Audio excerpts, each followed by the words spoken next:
Council members debated fiercely for hours today and almost spiked an effort to redraw the map of City Council districts. Chris Hernandez has just returned from City Hall. He's here with the story now. Chris?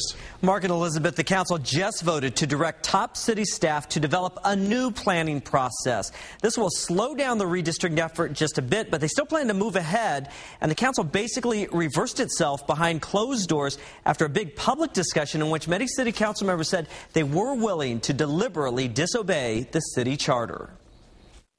Many city council members want to wait to redraw district boundaries until next year, after council elections and after new census data comes in with racial breakdowns. Some say they need those numbers to avoid disenfranchising voters. This is really like pie in the sky, meaningless, because this is not anything that I can even begin to support without having that documentation. I really think that it's quite ridiculous, to be honest with you, that we are all sitting here today at the last minute telling the public to come down here and try to put something together with an election looming. But Councilman Ed Ford pushed for action now. The city charter requires new maps before the spring election. I know a lot of you don't want to deal with this, but the charter mandates we have to.